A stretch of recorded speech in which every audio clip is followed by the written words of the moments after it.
All right, in this section, we're going to talk about the independence movement here and how we get all the way to the war. Now, tensions between the colonies and England eased for a time after the Boston Massacre. The colonial economy really improved as the post-war recession receded. So the Sons of Liberty in some colonies really sought to continue the non-importation even after the repeal of the Townshend Act. But in New York, a door-to-door poll of the population revealed that the majority really wanted to end non-importation. But Britain's desire and need to reform imperial administration remains. So in April of 1773, Parliament passes two acts to aid the failing East India Company, which had really fallen behind in annual payments that it owed to Britain. The company was not only drowning in debt, but it was also drowning in tea, with almost 15 million pounds of it stored in warehouses from India to England. And so Parliament passed the Regulating Act, which essentially put the troubled tea company under the government control. It then passed the Tea Act, which would allow the company to sell its tea to the colonies directly without the usual imports. Now, it's worth noting for quiz and test purposes that this actually greatly lowered the cost of tea for the colonists, but they resisted anyway. Merchants really resisted the Tea Act because they resented the East India Company's monopoly on tea. But like the Sugar Act, the Tea Act affected only a small specific group of people. The widespread support for resisting the Tea Act had more to do with principles.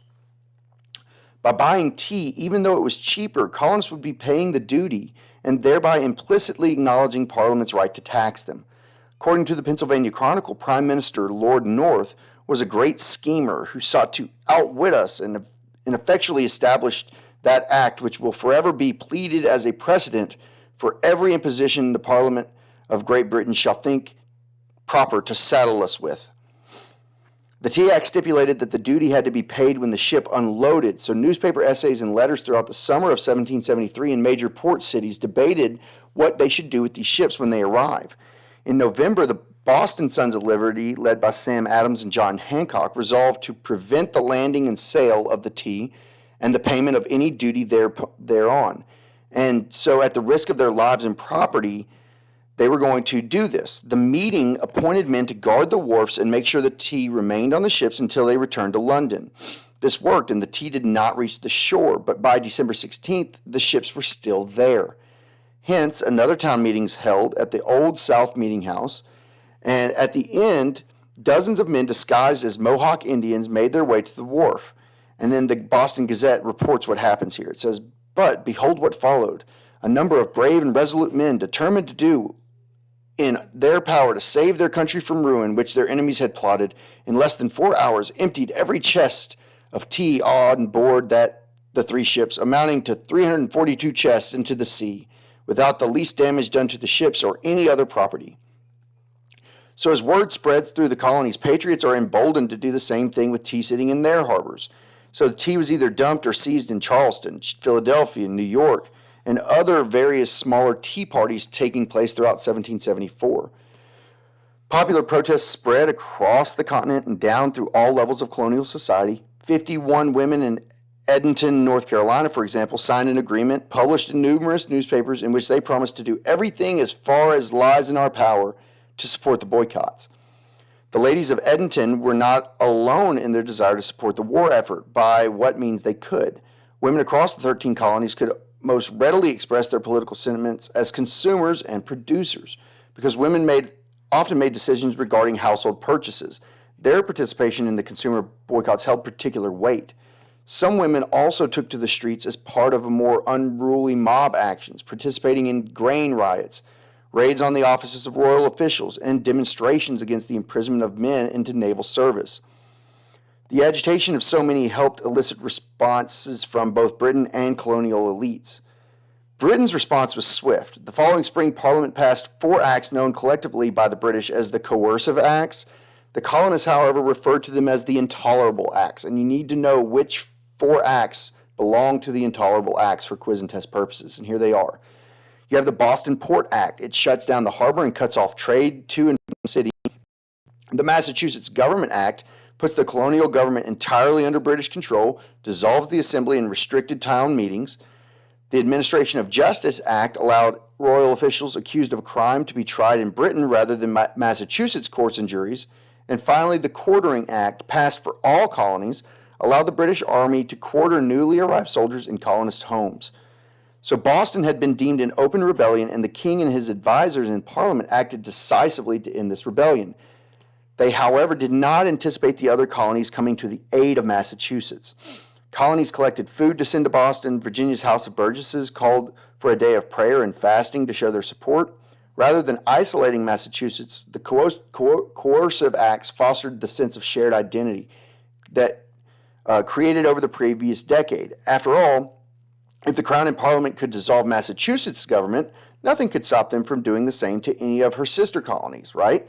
In Massachusetts, patriots created the Provincial Congress, and throughout 1774, they seized control of local county governments and courts.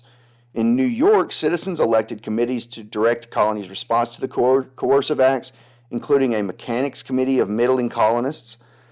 By early 1774, committees of correspondence and or extra-legal assemblies were established in all the colonies except Georgia, and throughout the year they followed Massachusetts' example by seizing power over the royal governments. Committees of correspondence agreed to send delegates to Continental Congress to coordinate an intercontinental response. The First Continental Congress convenes on September 5th of 1774, and over the next 6 weeks, elite delegates from every colony but Georgia issued a number of documents. Worth taking note and writing down for quiz purposes that these included the Declaration of Rights and Grievances, which was a document that basically repeated the arguments that the colonists had been making since 1765. The colonists retained all the rights of native Britons, including the right to be taxed only by their own elected representatives, as well as the right to trial by jury. Make sure you note those three things. All the rights of native Britons, right to be taxed by their own elected representatives, and the right to trial by jury.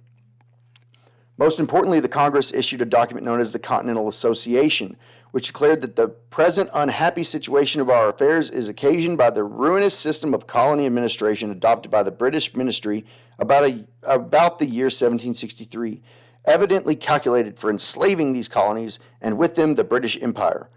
The association basically recommends that a committee be chosen in every county, city, and town whose business it should be to attentively observe the conduct of all persons touching the association.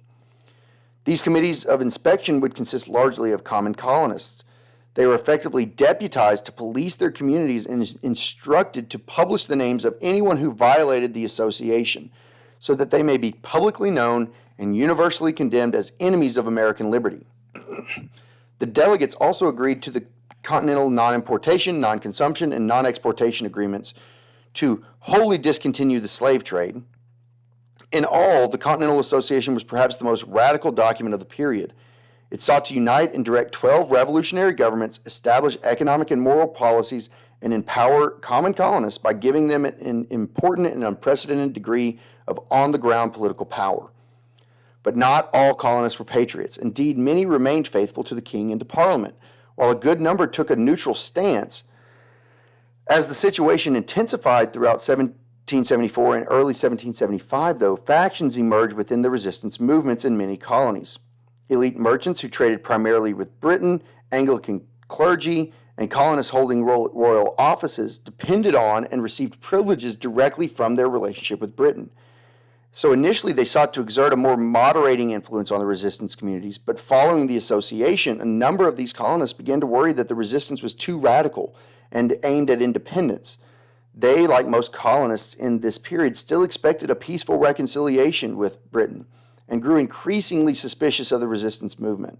However, by the time the Continental Congress met again in May of 1775, war had already broken out in Massachusetts. And on April 19th of 1775, British regiments set out to seize local militias' arms and powder stores in two towns called Lexington and Concord. The town militia met with them in Lexington. The British ordered the militia to disperse, and someone fired, known as the shot heard round the world, and it sets off a volley from the British. The battle continues all the way to the next town in Concord. News of the events at Lexington spread rapidly throughout the countryside. Militia members known as Minutemen responded quickly, inflicted significant casualties on the British regiments, and they chased them all the way back to Boston. Approximately 20,000 colonial militiamen laid siege to Boston, effectively trapping the British. So in June, the militia set up fortification on Breed's Hill overlooking the city. And in the very misnamed Battle of Bunker Hill, the British attempt to dislodge them from that position with a full frontal assault. And despite eventually taking Breed's Hill, they suffered incredible casualties at the hands of the colonists. While men in Boston fought and died, the Continental Congress struggled to organize a response. The radical Massachusetts delegates, including John Adams, Samuel Adams, and John Hancock, implored Congress to support the Massachusetts militia because without supplies, they're trying to lay siege to Boston. Meanwhile, a lot of delegates from the middle colonies, including New York, New Jersey, Philadelphia, they took a more moderate position, calling for renewed attempts at reconciliation. In the South, Virginia delegate contained radicals such as Richard Henry Lee and Thomas Jefferson, excuse me, while South Carolina's delegation included moderates like John and Edward Rutledge.